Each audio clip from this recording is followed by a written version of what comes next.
Բարև բոլորին, այսօր կիրակի է, հանգստյան օր, կփորձեմ այսօր մի փոքր երկար զրուցել ձեզ հետ։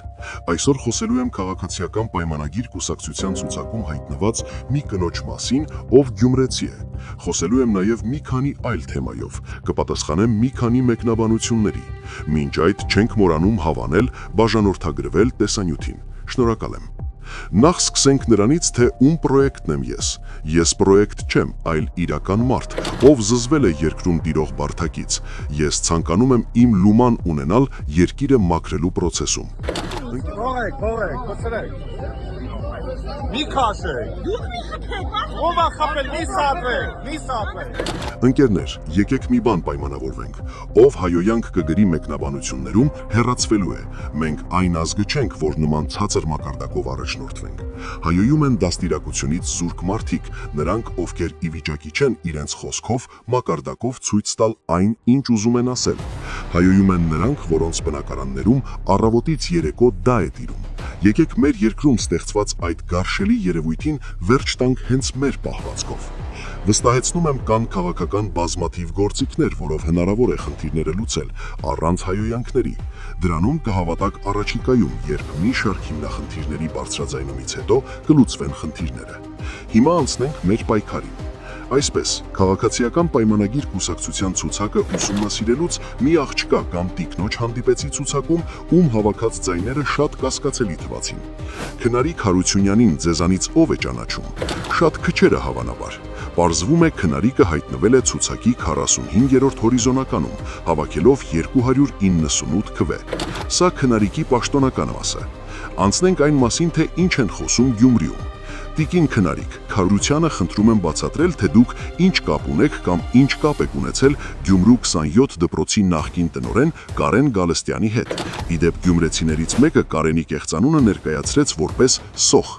Խնդրում եմ բացատրեք, արդյոք նպաստել եք, որպեսզի Կարեն Գալստյանի դեմ հարուցված քրեական հետապնդումը կասեցվել է քաղաքացիական պայմանագիր կուսակցությանը ձայներ բերելու դիմաց։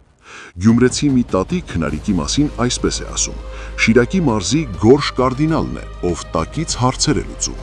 Հիմա էլ ծիտիկները, ովքեր միշտ Քնարիկի պատուհանի մոտ են ծլվելում, ասում են, որ Քնարիկը կապի մեջ է Սարիկ Մինասյանի հետ։ Դրա արդյունքում էլ Սարիկը քաղաքացիական պայմանագրում լինելով նոր մարդ հավաքել է 309 քվե, հանգրվանելով 41-րդ հորիզոնականը։ Հույս ունեմ Քնարիկ Մինասյանը, կներեք, Հարությունյանը կխոսի Կարեն Գալստյանի մասին։ Ընկերներ, հիմա անցնենք նորահայտ օլիգարխ Նարեկ Նալբանդյանին։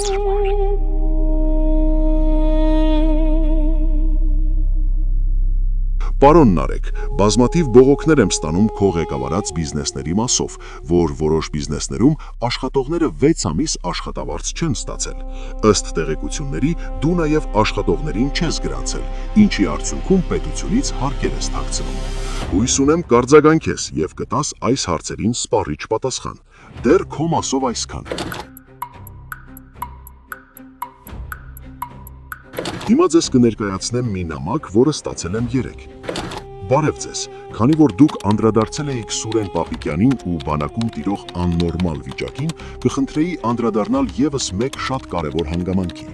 25-օրյա հավաքներին, որտեղ ծանոթ բարեկամ խաղերն են ակտիվացել, օրինակ զինկոմիսարիատից իրենց ծանոթ բարեկամ կրսեր սերժանտին ուղարկում են որպես դասակի հրամանատար, իսկ ծանոթ չունեցող ավագ սերժանտի կոչում ունեցողին տանում են որպես շարքային նույն կրսեր սերժանտի հրամանատարության տակ, եւ բնականաբար վերադառնալիս կրսեր սերժանտը ստանում է 300,000 դրամ, իսկ սերժանտը, ավագ սերժանտը, քանի որ շարքայինի հաստիքով են տարել, ստանում է շարքայինի հավասար մոտ 180,000 դրամ։ Սա ինչ է, որ երկրի բանակում եք նման բան տեսել։ Կխնդրեմ այս հարցը նույնպես բարձրաձայնել, եթե դժվար չէ։ Պարոն Սուրեն Պապիկյան, ես հիմա բարձրաձայնում եմ այս հարցը եւ լիահույս եմ, որ քո աշխատողները անաղմուկ կլուծեն խնդիրը, իսկ մենք կհետևենք ընթացքին։ Ընկերներ, բազմաթիվ են նամակները, խնդիրները։ Խոստանում եմ, որ ցանկացած հարց չի անտեսվելու, բարձրաձայնվելու է։ Զինվեք համբերությամբ, չհուսահատվեք։ Վերջում կցանկանամ ձեզ հետ կիսվել մեկ փաստով, որ հայը ոչ մեկի համար չի պայքարում, այլ ձեր համար է պայքարում, քանի որ հայը հենց դուք եք, հայը ձեր արյան մեջ է։ Շնորհակալ եմ վստահության եւ ըմբռնումով մոտենալու համար։ Ինչ անում եմ, ձեր հետ միասին եմ անում։ Առաջիկայում կներկայացնեմ իմ տեսլականը երկրի ապագայի հետ կապված, որը վստահ եմ բոլորիդ սրտով է լինելու։ Կհանդիպենք վաղը, հարգանքներով, ձեր Հայը։